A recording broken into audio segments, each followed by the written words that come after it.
Pois é, eu sou um sertanejo, né? Eu nasci no interior da Paraíba. Sou filho de pais de poucas letras, poucas oportunidades de estudo. Quando eu tinha 6 anos, meus pais, fugindo da seca, no interior da Paraíba, se mudaram para Mato Grosso, para Naviraí, no Mato Grosso. Eu via meus colegas de aula, né, de escola, indo ao matinê todo sábado, eu não podia ir. E aí, meu pai ganhava um salário mínimo, não tinha como me dar, né? Minha mãe era do lar.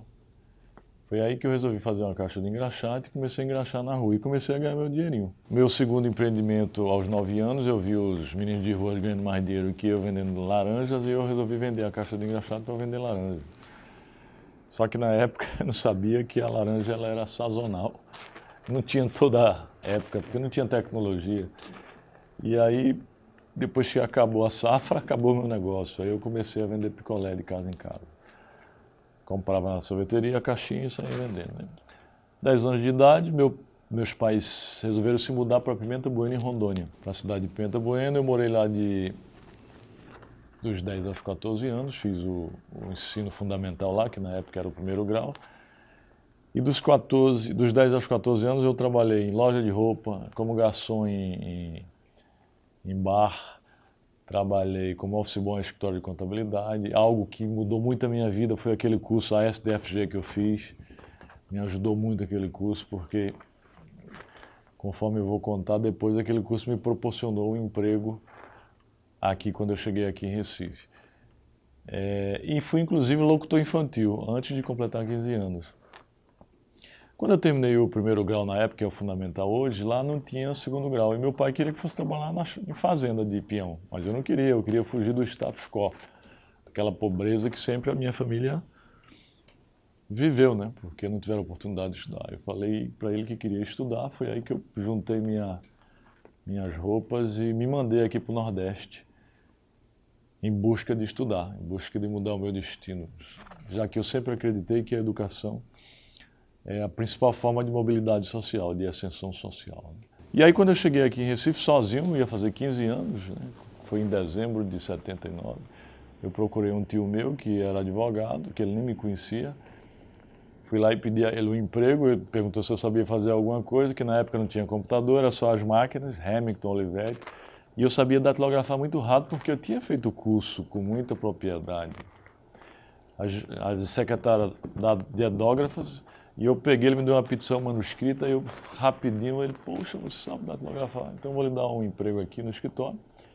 Você vai trabalhar como office boy, procure aí uma escola pública para estudar, você vai morar ali num quartinho, numa gráfica que eu tenho, e eu vou lhe pagar um salário mínimo. Aí eu falei, era essa oportunidade que eu queria, e aí eu comecei realmente a minha vida. Eu queria fazer medicina, mas como comecei a trabalhar no escritório de advocacia com ele, eu me apaixonei pelo direito. E aí comecei a fazer direito na Universidade Federal, continuando trabalhando com ele, com meu tio no escritório, sempre contínuo empreendedor. Tanto é que antes de me formar, eu fazia o 4º ano de direito, eu já montei a minha primeira empresa, eu e mais 2 colegas, empresa de cobrança chamada Praxes de Cobranças. Deixei meu tio, fui trabalhar nessa empresa, só que não deu certo. Eu saí de lá, me formei e montei minha segunda empresa chamada Janguia Cobrança. Só que os empreendimentos, né, para aqueles que querem empreender, os empreendimentos têm altos e baixos sempre. E aí a empresa Janguia Cobrança começou a passar por dificuldade, eu resolvi fazer concurso para magistrado, para juiz. Foi aí que, antes de completar 2 anos, fiz vários concursos, não passei em uns, porque o sucesso ele não vem assim da noite para o dia. Você fracassa antes e aprende com o fracasso para depois. Então não passei em vários, mas antes de terminar aquele prazo de estudo, que eram 2 anos, eu passei entre os primeiros colocados para juiz do trabalho do TRT da 6ª Região. E aí isso foi em 92. E aí assumi, só que passei mais de 1 ano trabalhando como magistrado, no exercício da titularidade da vara aqui, só que quando o titular voltasse para a vara que ele estava substituindo no tribunal, ia ter que morar no interior, porque juiz você começa pelo interior. Eu tive sorte de ficar aqui. Só que eu não queria ir para o interior, para o interior, porque eu queria empreender, eu queria criar uma instituição de ensino. Eu queria fazer mestrado, queria fazer doutorado, eu queria ser professor da Universidade Federal, queria fazer outro concurso, eu queria escrever livros, e se eu fosse para o interior, eu ia perder essa oportunidade de empreender aqui na capital. Foi aí que eu pedi exoneração e fiz o concurso para o Ministério Público do Trabalho, para ser procurador do trabalho, que eu não precisaria ir morar no interior. Foi aí que eu passei no concurso para procurador e montei o meu primeiro empreendimento, que foi um curso preparatório para concurso público, Birô Jurídico, que foi o embrião do Grupo Ser Educacional. Chamado Birô Jurídico, curso para concurso. Comecei a ensinar sozinho, era só eu que ensinava 5 matérias. E o negócio começou a dar tão certo que eu convidei outros colegas e aí criei a empresa, porque antes não era empresa, antes era informal. Criei a empresa chamada Birô Jurídico em 94. E aí ela começou a crescer, cheguei a ter mais de 1000 alunos. Tinha alunos, inclusive, de Rondônia, da Amazonas, que vinha estudar aqui, porque o curso ficou famoso, chamado Birô Jurídico de Desenvolvimento Profissional. Só que aí eu sempre tinha na ideia criar uma faculdade de Direito. E aí, com o desenvolvimento desse cursinho, eu falei, agora eu vou criar uma faculdade. Em 2000, eu comecei a dar entrada nos projetos, eu contratei uma pessoa para fazer os projetos comigo, dei entrada no MEC em 6 cursos. Direito, Administração, Comunicação Social, era jornalismo, publicidade, administração e biomedicina. 6 cursos. Em meados de 2000. A faculdade foi aprovada com os cursos no início de 2003. Em agosto, dia 12 de agosto de 2003, agora em agosto passado fez 14 anos, eu criei a primeira faculdade chamada Faculdade Maurício de Nassau. Mas para o empreendimento dar certo, você tem que escolher até o nome. Até o nome tem que... O nome, o brand, a marca, localização, porque você tem que observar as características do empreendedorismo e do empreendimento. Queria homenagear uma personalidade que representasse algo para nosso estado. E aí eu fiz uma pesquisa com vários nomes, com Joaquim Nabuco, Frei Caneca, Gilberto Freire, Maurício Nassau, todos foram nomes aceitos, mas o mais aceito, o menos rejeitado, foi Maurício de Nassau, que foi o governador de Pernambuco do período holandês, de 1630, que trouxe muita cultura para Pernambuco e construiu as origens de Recife. Inicialmente com menos de 500 alunos, no primeiro vestibular, aí depois foi crescendo, eu fui dando entrada em outros cursos, e eu fui crescendo, fui construindo, fui comprando imóvel, Tanto é que o primeiro imóvel eu comprei fiado, parcelado em 30 e tantas parcelas, e aí um dos meus modelos, foi uma pessoa que eu gosto muito, que é um modelo até hoje para mim, foi Antônio Carmonari Neto, que já à época tinha criado a Anhanguera, e eu comecei a me modelar ele sempre com grandes ideias, um homem muito inteligente, sempre com grandes ideias. E aí tudo que ele fazia, eu procurava fazer. Foi aí que eu comecei a comprar outras instituições, comecei a criar outras organicamente. Criei a Abraf, eu que fui um criador da Abraf, que é a Associação das Faculdades Isoladas do Brasil, fui o presidente. Depois, como presidente da Abraf, eu tive a ideia de criar o fórum, a ideia foi minha. Da minha ideia foi criado o Fórum das Entidades Representativas do Ensino Superior, que hoje eu sou presidente. E hoje o Grupo C Educacional é essa realidade aí, muito forte. Antes, porém, quando assumi a procuradoria aqui, eu fiz mestrado, fiz doutorado, fiz concurso para a Universidade Federal de Pernambuco, fui professor durante 20 anos, escrevi 18 livros até hoje. Mas depois tive que deixar tanto a procuradoria quanto a faculdade de Direito, porque o empreendimento começou a crescer, então eu não podia me dedicar às duas coisas. Eu apesar de de ser apenas sócio cotista, já que meus irmãos são sócios administradores, eu era só sócio cotista, mas como fundador, eu tinha que me dedicar também à instituição. E aí eu pedi a exoneração do Ministério Público, pedi a exoneração da Universidade Federal. Não me aposentei, pedi a exoneração para me dedicar integralmente ao grupo.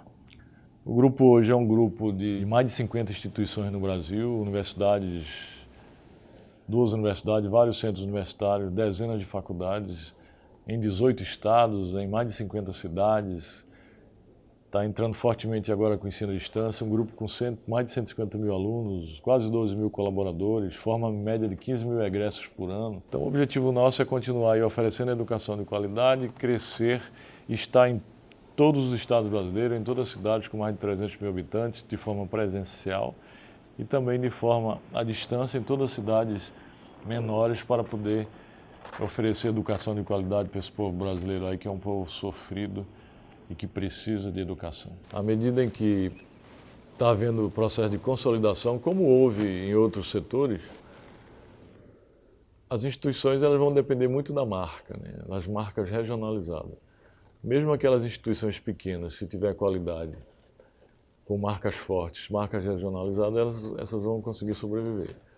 Agora, se não tiver marca forte e não oferecer uma educação de qualidade, elas fatalmente vão sofrer, né, por conta da consolidação e do crescimento dos grandes grupos. A gente cresce através de crescimento orgânico e crescimento por aquisições, né? Crescimento orgânico, a gente cria as marcas que nós já temos, são marcas conhecidas.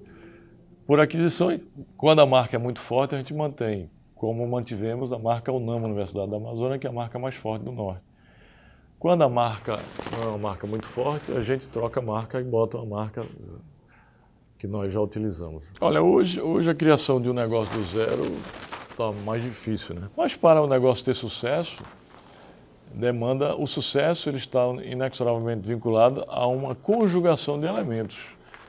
Sucesso em qualquer setor. Nesse setor é uma conjugação de elementos. Primeiro você tem que fazer uma pesquisa para ver o local que você vai montar, o mercado, a cidade, se já tem grandes grupos, se não tem, quais são os cursos que ainda demanda. Tem que prezar principalmente pela qualidade, depois vem a infraestrutura, a localização, tem que ser uma instituição bem localizada. Hoje a gente faz tudo por pesquisa, mas no início foi a coragem, a ousadia, a intuição e eu acho que também um pouco de perspicácia, né?